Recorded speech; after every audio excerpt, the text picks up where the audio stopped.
Boa noite aos irmãos encarnados, aos internautas, aos desencarnados que enchem esse salão, para refletirmos juntos sobre a proposta para o ano novo, segundo o entendimento da doutrina espírita. O que é um ano? Um ano são 365 dias que a Terra demora para orbitar em torno do Sol. E o que é o Ano Novo? O Ano Novo, ele é muito diferente pelas várias culturas que existem no nosso planeta. Aqui no Ocidente, nós comemoramos o Ano Novo em 1º de janeiro. Mas nos outros países, e eu peguei essas informações da internet, o Ano Novo chinês, por exemplo, ele é amplamente comemorado em países do leste asiático, como China, Coreia do Sul, Seul, Vietnã. A data muda a cada ano no calendário gregoriano, geralmente caindo entre o final de janeiro e meados de fevereiro, pois segue o calendário solar chinês. O Ano Novo Islâmico, que é chamado de Hijri, acho que é assim que fala, ele é celebrado por todas as nações muçulmanas. A data é baseada no calendário lunar islâmico, que é cerca de 11 dias mais curto que o gregoriano, fazendo com que o feriado retroceda a cada ano no calendário ocidental. Depois nós temos o Ano Novo Persa, Nowruz, que é comemorado no Irã, no Afeganistão e algumas outras regiões, no dia 21 de março, coincidindo com o equinócio da primavera e o início do ano do calendário solar. O Ano Novo Judaico, por outro lado, que é chamado de Rosh Hashanah, acho que é assim que fala, ele é comemorado em Israel e por comunidades judaicas ao redor do mundo. A data varia no calendário gregoriano, ocorrendo geralmente em setembro ou outubro. Temos também o Festival de Luzes, que é um dos maiores festivais do hinduísmo, do sikhismo, do jainanismo, comemorado na Índia, no Nepal e outros países com grandes populações dessas religiões.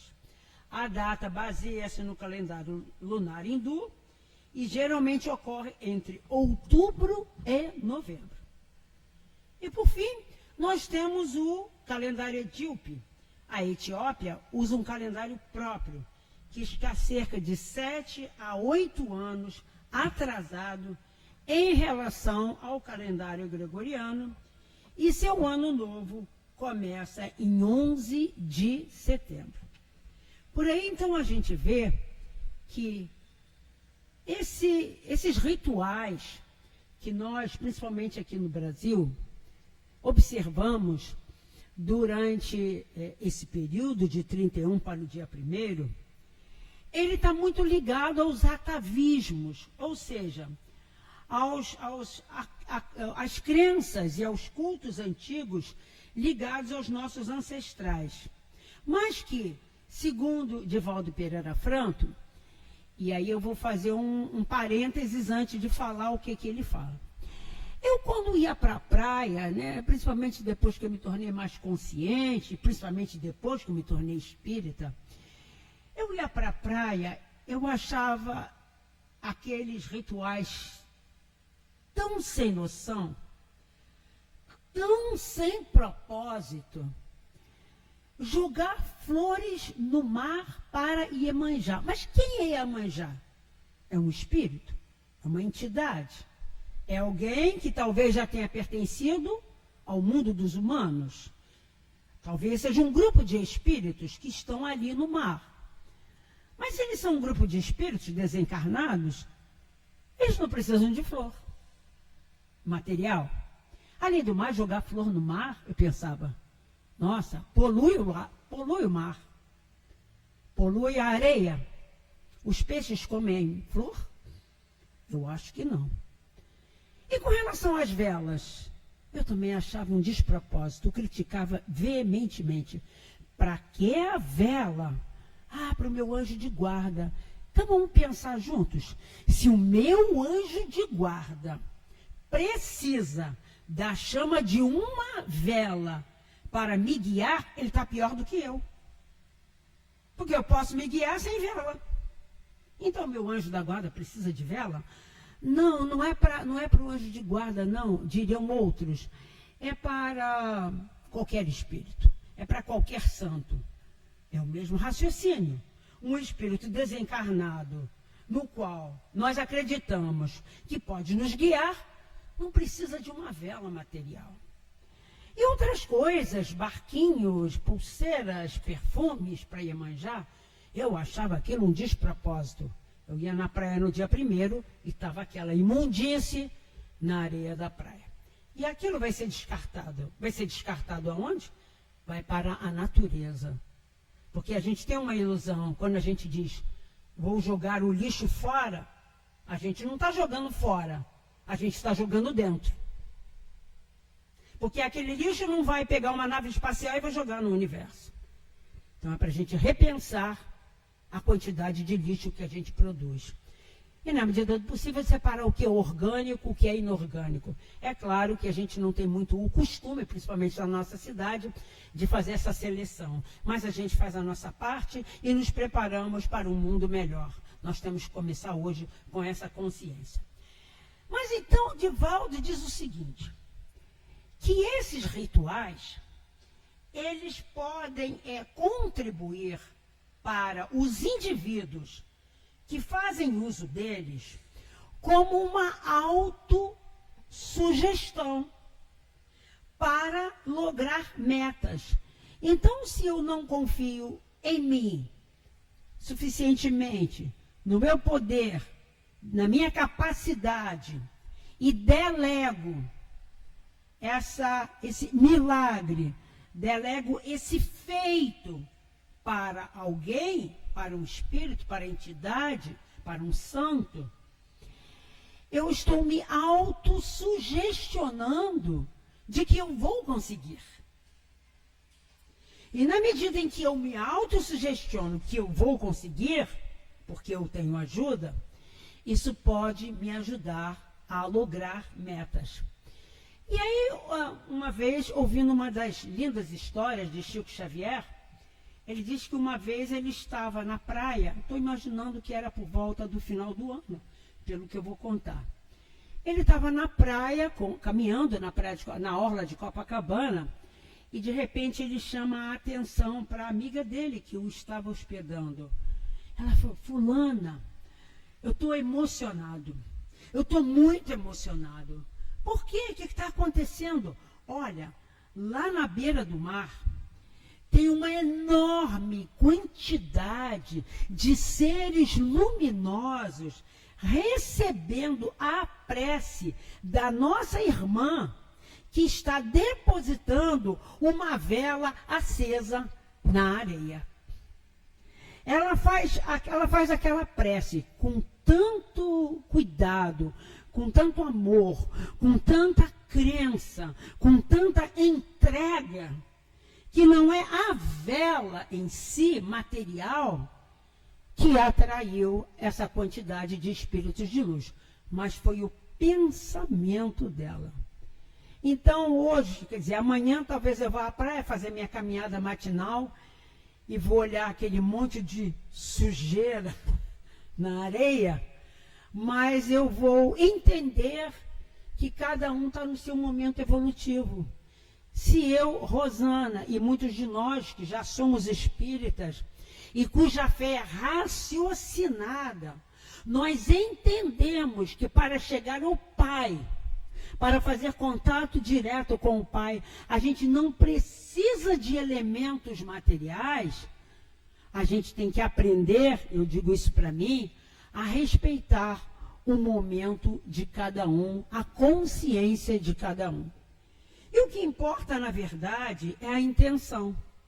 Então, se a intenção é boa, Enfim, os bons espíritos vão receber a boa intenção e vão ajudar para que a nossa intenção boa, com vistas para o bem, se realize.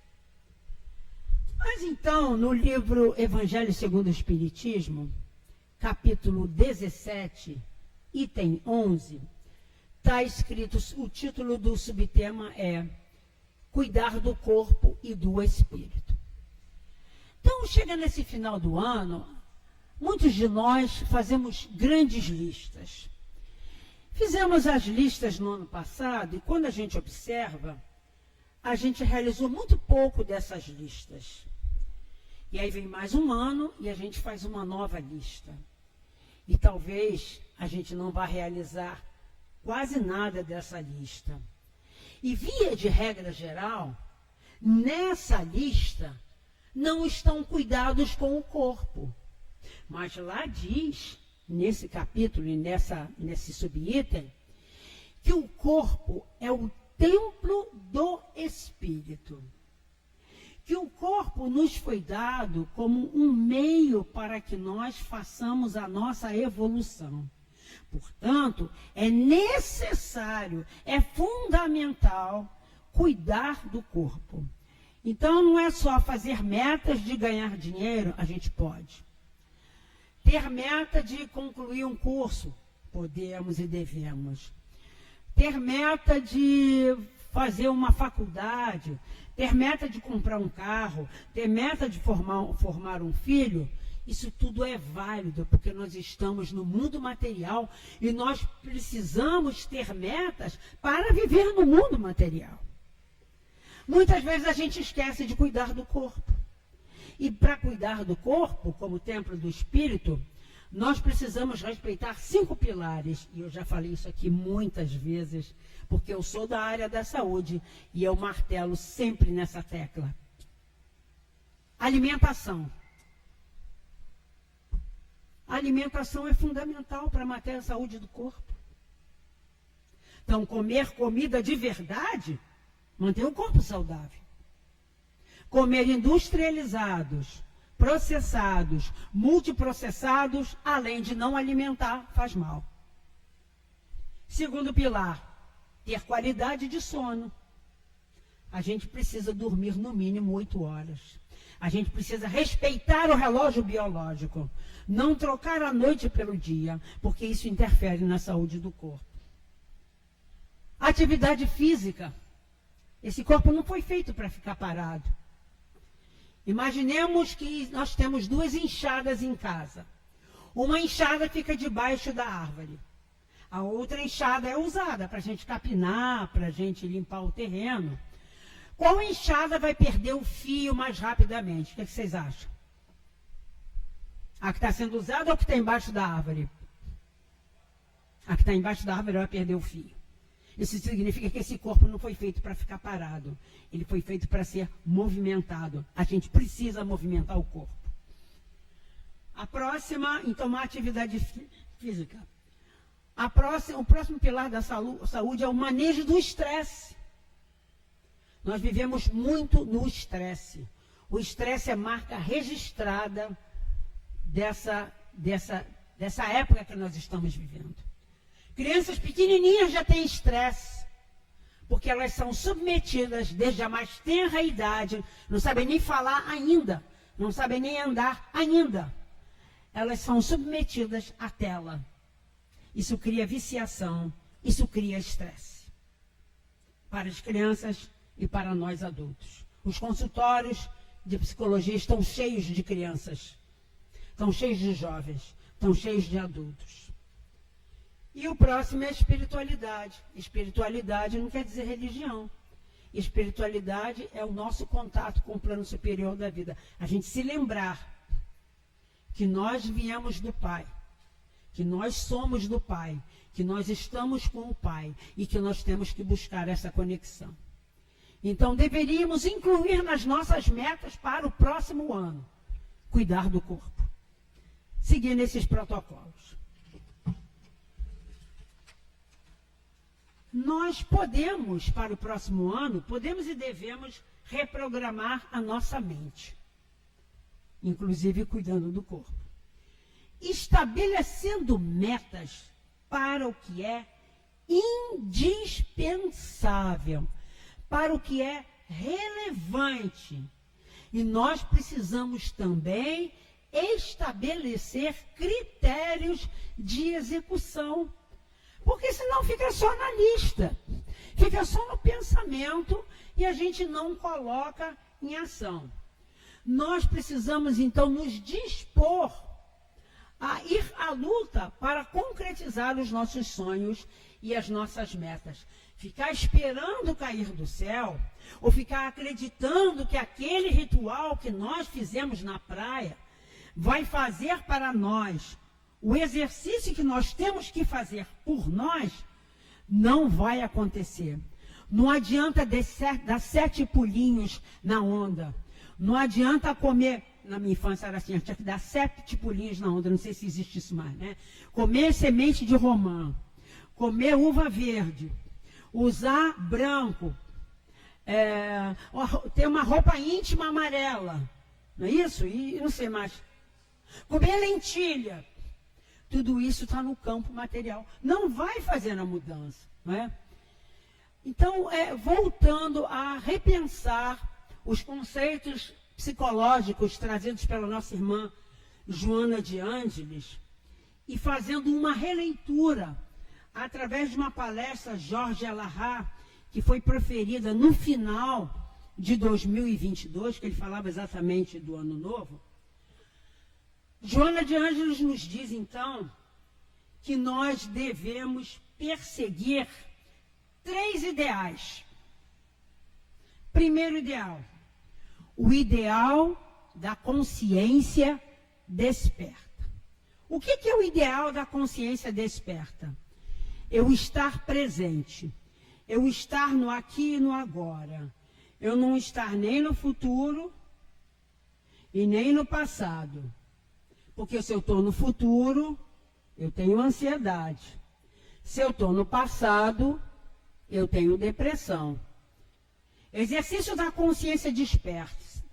Inclusive, existem exercícios que são chamados, né, de mindfulness, a meditação da consciência presente, no aqui e no agora. Então, em vez de eu permitir que a minha mente ou vá para o futuro ou vá para o passado, trazer a consciência para o momento presente, saboreando a vida. O que é saborear a vida?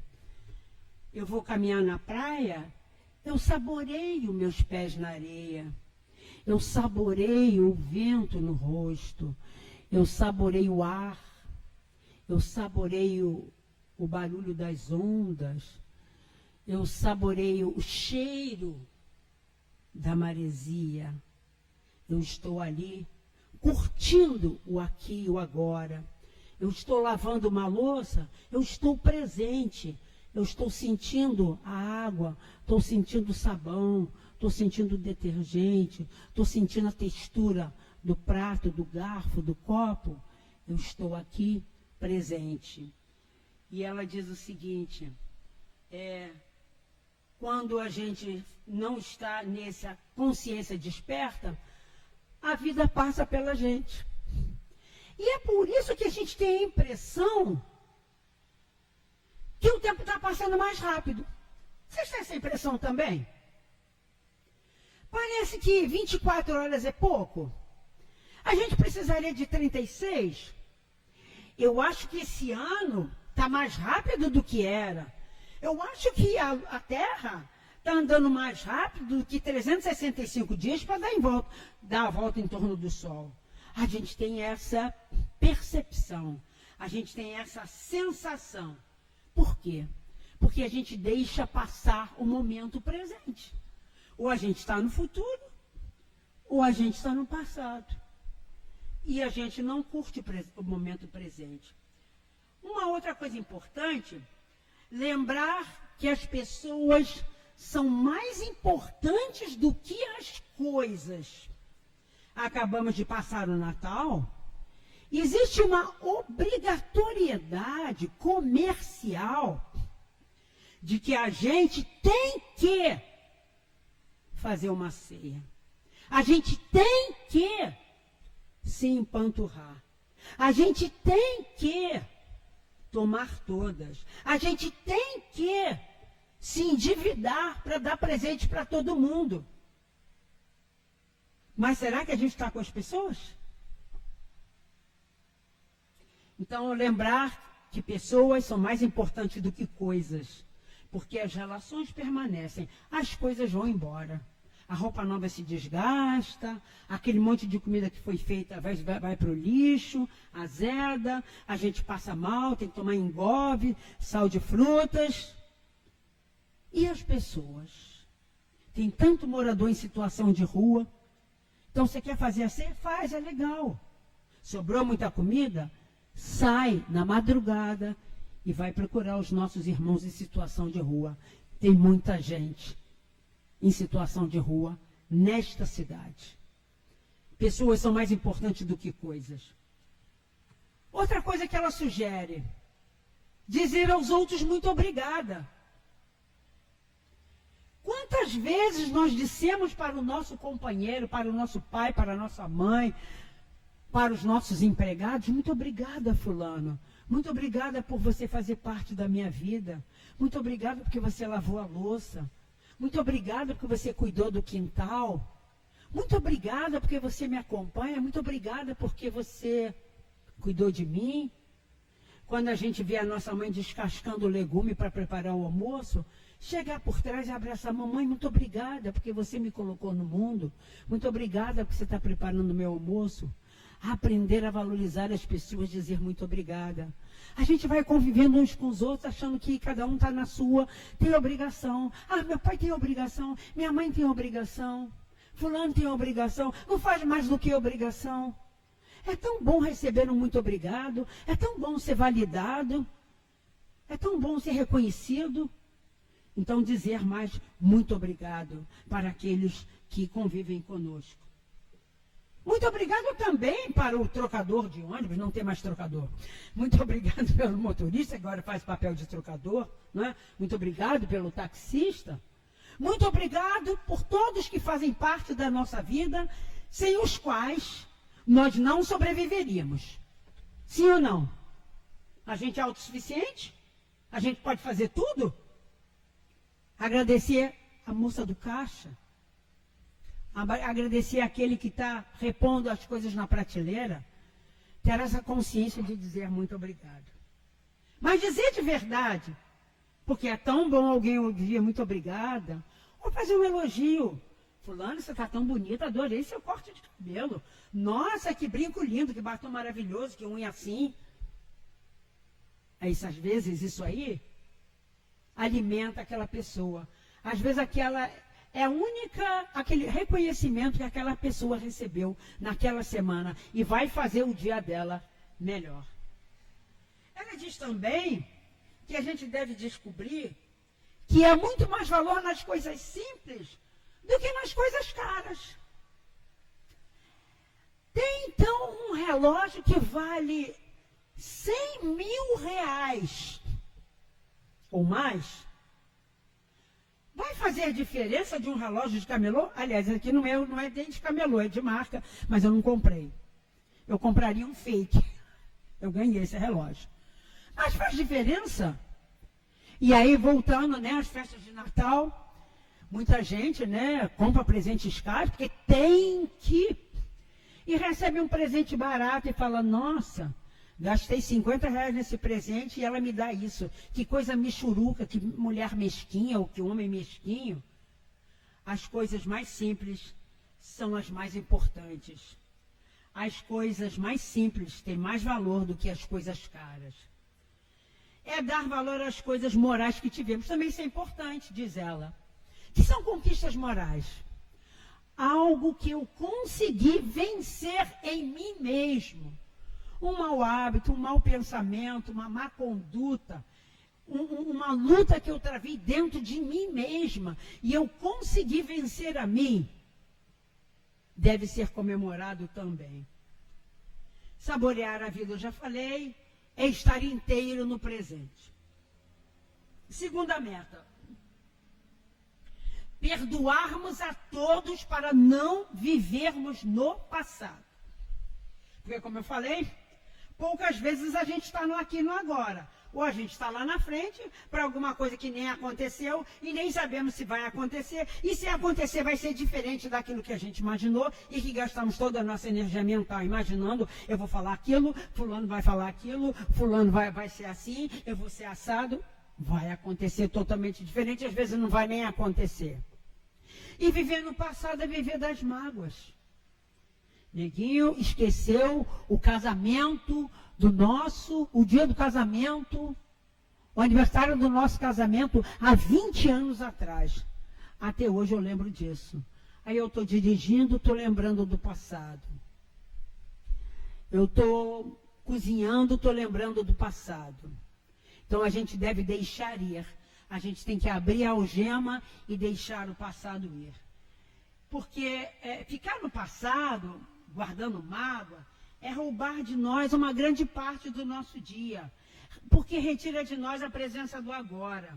A gente deve quebrar as algemas do passado, evitando as 4 justificativas. Primeira justificativa para a gente não perdoar. Perdoar não é apoiar a pessoa. Perdoar não é apoiar aquilo que ela fez. Perdoar não é ser conivente com o erro. Perdoar não é se calar. E perdoar não é continuar a conviver com aquela pessoa que me agrediu, que me feriu, que me lesou. Perdoar é entender que aquele ser, naquele momento, com aquela consciência, com aquelas limitações, com um passado que a gente não conhece, só sabe reagir assim. Que nós também já fomos assim. Nós também já fomos muito piores do que nós somos hoje. Então, não é perdoar o fato, é perdoar a pessoa. O que é perdoar? Deixa ela seguir o caminho dela. Porque o erro dela é problema dela com a consciência dela. E no dia que ela despertar, ela vai se arrepender. E o arrependimento, a dor, pode nos paralisar. Então, deixa ela seguir o caminho dela. Corta relações se for possível. Mas esteja aberto para, se algum dia ela vier nos procurar pedir ajuda. Aí vai ser um desafio para a gente. Vai ser um desafio muito grande. Então, e outra coisa, por que a gente deve perdoar? Para a gente desatar os vínculos. Haroldo explica o perdão assim. Eu gosto muito dessa alegoria, dessa metáfora que ele usa. Vamos supor que alguém me feriu, me magoou, me lesou, me deu um prejuízo, enfim. Isso me afetou profundamente. Natural, sou ser humano, estou encarnado, né? Mas essa pessoa não está nem aí. Porque na consciência dela, é isso mesmo. Dentro da consciência dela, ela está certa. Aí ela tem uma algema. A algema, ela está ligada à algema do seu próprio erro. Aí eu, que fui a vítima, não existem vítimas na lei de Deus, tá? Existe muita injustiça no planeta, mas não tem nenhum injustiçado. Palavras de Haroldo Dutra. E aí, eu guardo mágoa, eu guardo ressentimento, passaram 5 anos, 10 anos, 15 anos, 20 anos, a pessoa está dentro de mim. Eu estou ligada a ela. E aí, para eu me desligar, a providência divina vai ter que usar de um artifício. Nascer na mesma família. Olha só. Então, Então, se essa pessoa me prejudicou, me magoou, me lesou, eu vou querer ela novamente? Eu não quero ela novamente. Eu não quero mais conviver com ela. Então, perdoa. Nem que seja por egoísmo. Eu não quero mais me encontrar com ela. Deixa ela seguir o caminho dela. Desatar os nós. Desatar os vínculos. E a terceira meta, na verdade, ainda é a segunda meta. A segunda meta é o auto-perdão. Para não ficar preso no passado. Lembrar que nós não estamos aqui no planeta Terra, neste corpo, nessa situação, nesse país, nessa cidade, com esse governo, com os familiares que nós temos, não é por acaso. Tudo já foi planejado antes da nossa reencarnação. Se nós não planejamos, nós concordamos com o planejamento. E aí, ficar preso ao passado é cair num processo obsessivo. Porque a gente vem com os nossos atavismos, nós viemos com os nossos vícios, nós viemos com as nossas tendências. E quando a gente reencarna, a gente esquece do planejamento, a gente esquece de quem nós fomos, a gente esquece daquilo que nós nos propomos. Ainda bem que a gente esquece, porque se a gente não esquecesse, a gente não conseguiria nem viver com ninguém. E aí a misericórdia divina nos faz esquecer. Mas a gente tem as tendências que não foram ainda solucionadas, e quando as situações se apresentam, nós vamos repetir aquela experiência. A gente vai cair novamente. E cair faz parte do processo de aperfeiçoamento. Imagina uma criança. Ela começa a se arrastar, depois engatear, depois fica em pé. Ela cai muitas vezes antes de começar a andar, não é verdade? Quando ela cai, a gente critica. A gente diz que ela é má. A gente diz que ela é burra. A gente diz que ela é incapaz. Não, porque ela está no processo. Nós também estamos no processo, a caminho da angelitude. Esse processo vai demorar? Vai demorar. Então, cair faz parte do processo. Errar faz parte do processo. E à medida em que a nossa consciência vai se ampliando, nós vamos nos dando conta de que os nossos erros fizeram parte do processo. Então eu me dou conta do erro, e a consequência do erro vibra em mim. A consciência do erro não vibra no outro, vibra em mim, me faz sofrer, me deixa torturada. Lembrar do erro me deixa às vezes torturada.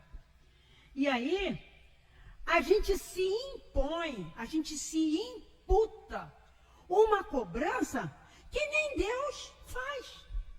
Deus não cobra da gente, como a gente é tão intolerante com a gente. E Deus é tão calmo, tão misericordioso, Ele sabe que a gente vai chegar lá. Então, parar de se auto-sabotar, de se auto-machucar, de se auto-ferir. Não quer dizer passar a mão na cabeça da gente. Não quer dizer também tapar o sol com a peneira. Quer dizer, caraca, errei feio. Machuquei alguém, feri, dei prejuízo. Cara, se eu ainda estou no planeta, nessa vida, se eu puder ir lá pedir desculpa, mesmo que o outro não desculpe, eu faço movimento. Se eu puder recompor aquilo que eu destruí, beleza. Mas se eu não puder, cara, bola para frente, anda.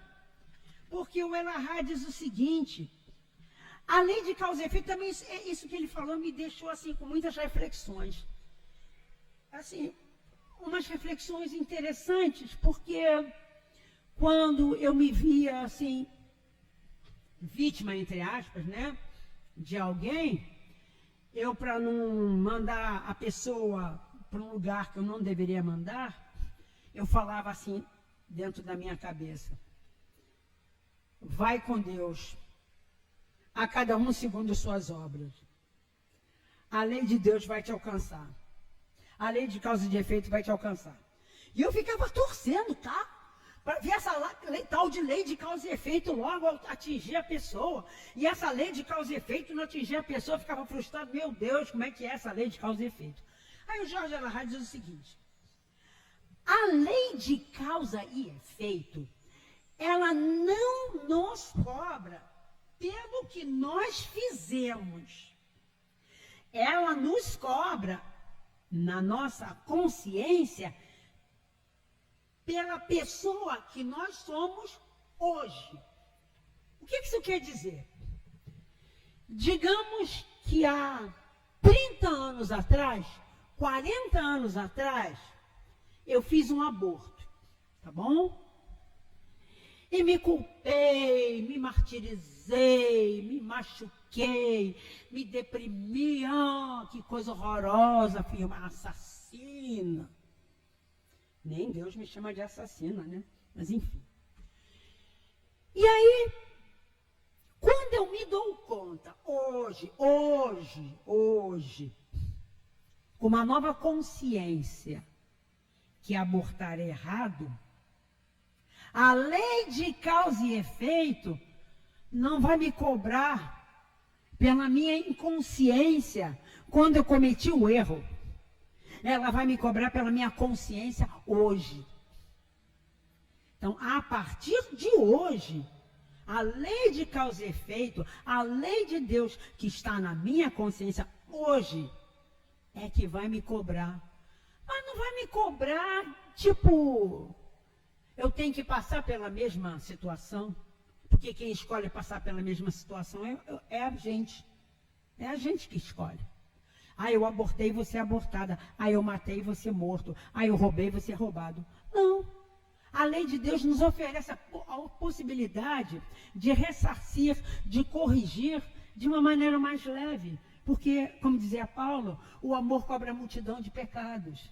Então, essa lei de causa e efeito vai nos encontrar e vai nos cobrar hoje, a pessoa que nós somos hoje. E por onde nós estamos. Ele até cita Emmanuel. Quem é Emmanuel? Senador Públio Lentulus. Esteve pessoalmente com Jesus. Não fez coisas legais o Públio Lentulus. Não fez coisas legais.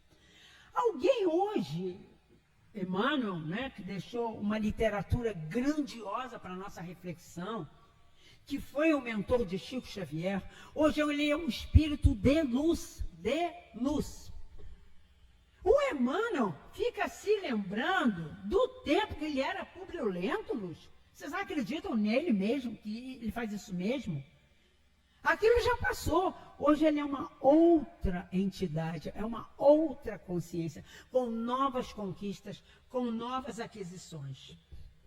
E aí, nesse sentido, ainda nessa terceira meta, aceitar os desafios que a vida nos apresenta como oportunidades de refazer nossas vidas e nos libertarmos do passado.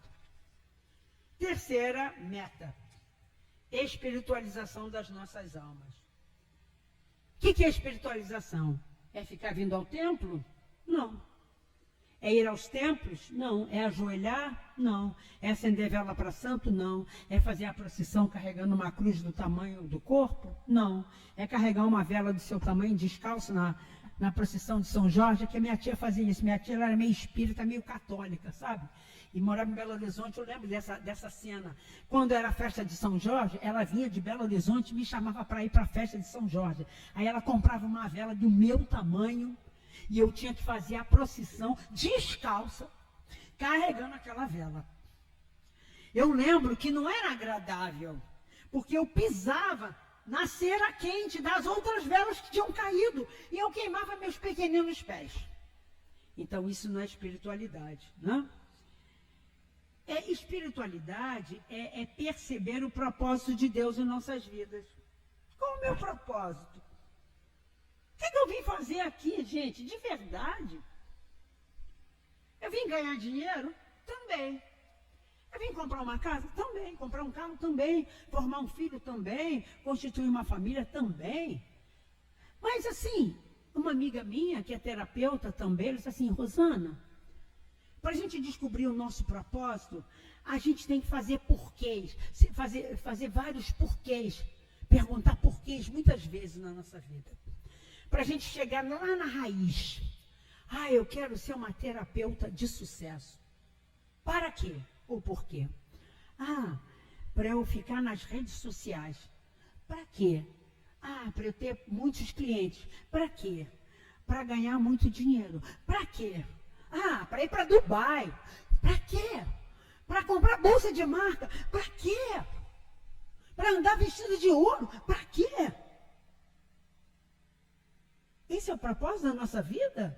A gente reencarnou aqui nesse planeta, nessa época, para isso?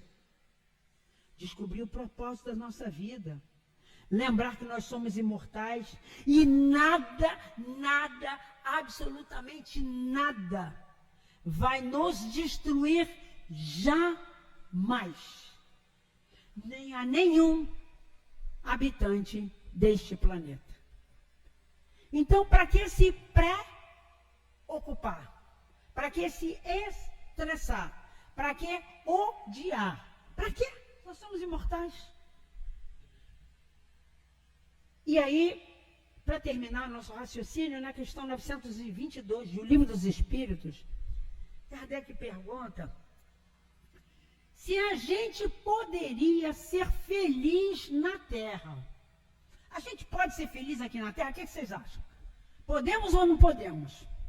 Ou a gente veio aqui, porque aqui é um planeta de provas e expiações, a gente tem que sofrer, a gente tem que pagar, a gente tem que resgatar. A gente pode ser feliz?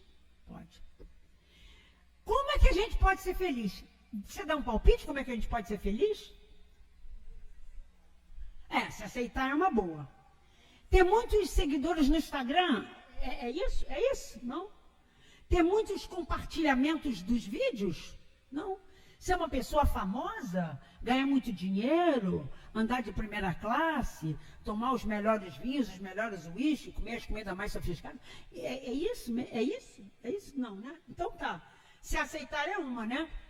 Mas eles falaram que a gente precisa de 3 coisas para ter uma felicidade relativa aqui no planeta, apesar de estarmos no planeta de provas e expiações. Posse do necessário. Consciência desperta.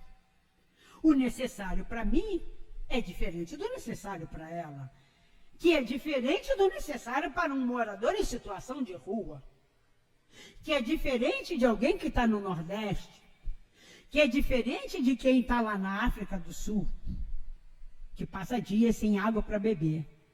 Então, a posse do necessário para a gente viver com dignidade. Não é? Consciência tranquila. Botar a cabeça no travesseiro à noite e ver que a gente não cometeu nenhum grande erro, nem contra nós, nem contra ninguém.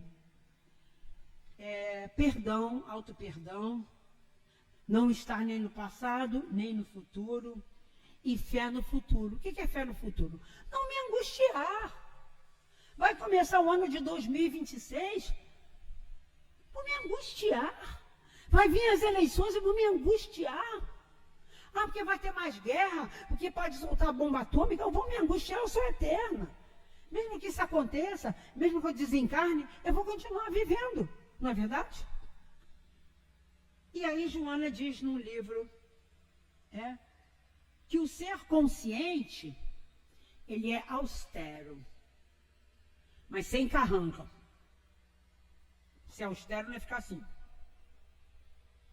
Ele é jovial, porém sem vulgaridade. Ele é complacente, mas não é conivente. Ele é bondoso, mas ele não tem anuência com o erro. Ajuda e promove aquele que lhe pede socorro, seguindo adiante, sem cobrar retribuição, nem muito obrigado. Faz e vai embora. Que a mão direita não veja o que a esquerda fez.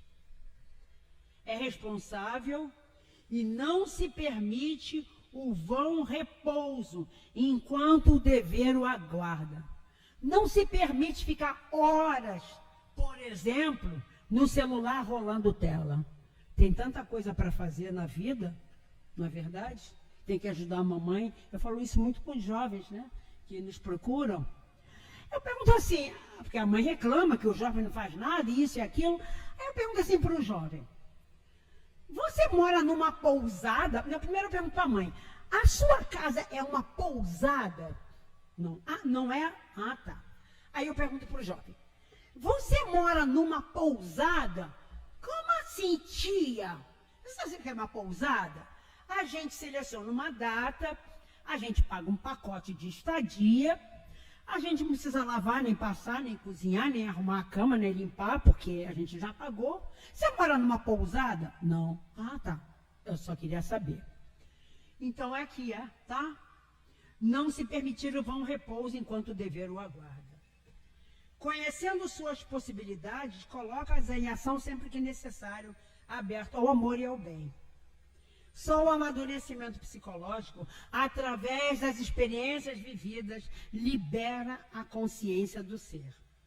E ao consegui-lo, ei-lo feliz, conquistando a terra da promissão bíblica.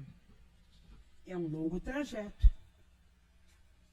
Não precisa estresse, nós somos imortais. Para que pressa? Não é isso? Nós vamos chegar lá. Nós fomos criados para a perfeição. Acabou. Não tem negociação com Deus. Meia perfeição, um terço de perfeição. Perfeição para uns, perfeição para outros. Não, é perfeição para todos. E nós vamos chegar lá. O tempo que a gente vai demorar vai depender de cada um. É isso.